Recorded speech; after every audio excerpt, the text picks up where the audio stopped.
Hello, everyone. Welcome to this week's Devar Torah.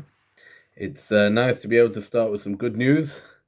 Baruch Hashem, we have been lowered to tier 2 because the infection rates have come down so much in Liverpool, and that's very, very good news for all of us. Hopefully, we will see rates go down everywhere, and slowly things improve across the country. Also, there's been good news on vaccines. A lot of people are starting to believe that, please God, in the next few months, we'll start to see a way out of this pandemic, which will be very important and slowly allow a sense of normality to return. I just want to share with you a very interesting idea this week's Sedra. So if you're following the story, the end of last week's Sedra of told us Esav wants to kill Yaakov because he took the blessings, the brachas that Isaac had offered to him.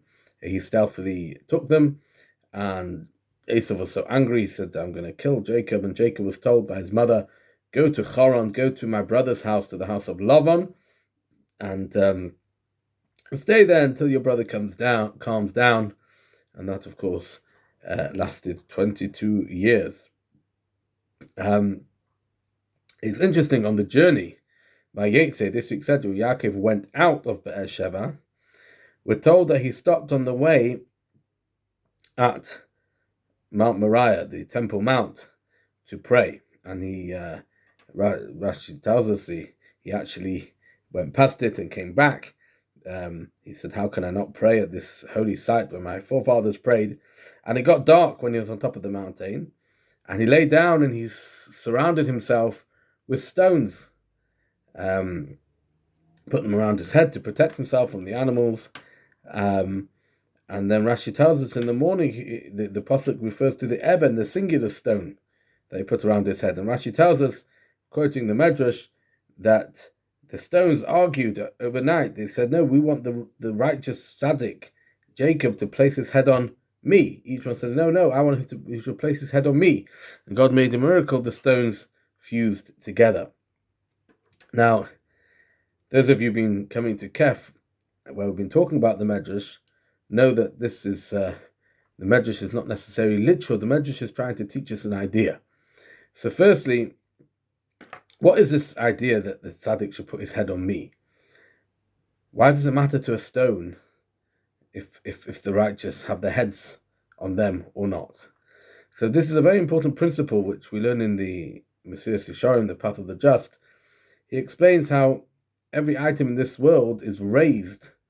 It reaches its potential when it's used for holiness, for the service of Hashem.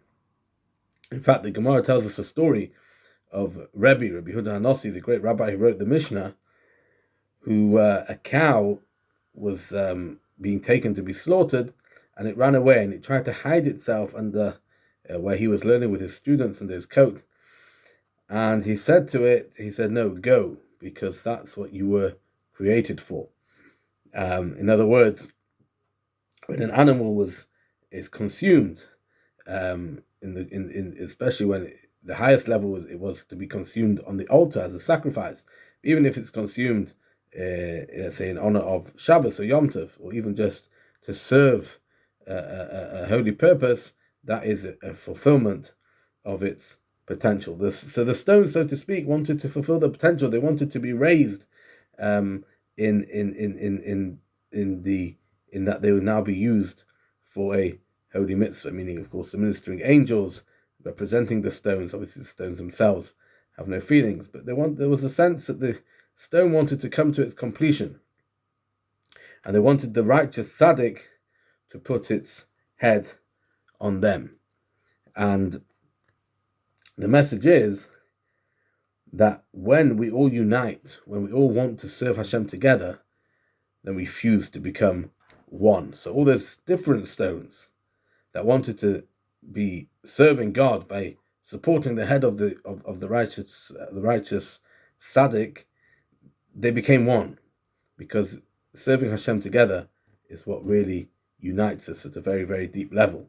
We're told that when the Jewish people camped in the desert, just before they received the Torah, the Torah writes in the singular, Vayichan Sham Yisrael, they camped Ke'ish Echad, as one person, B'lev Echad, with one heart, because they were so united in their desire to receive the Torah, to receive that special gift from Hashem, that they became, so to speak, one unit.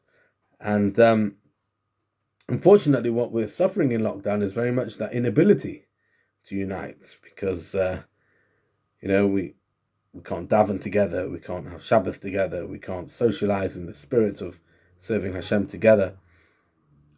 And without being able to do that, we can't become unified, we can't become fully one. It's very hard to remain in body, mind, and spirit together.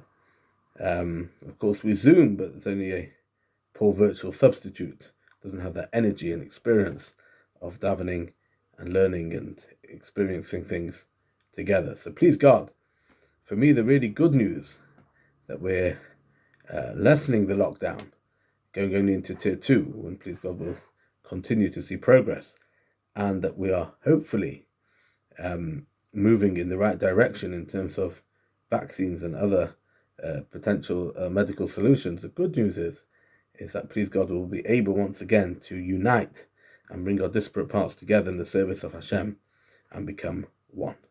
Wish you all good Shabbos.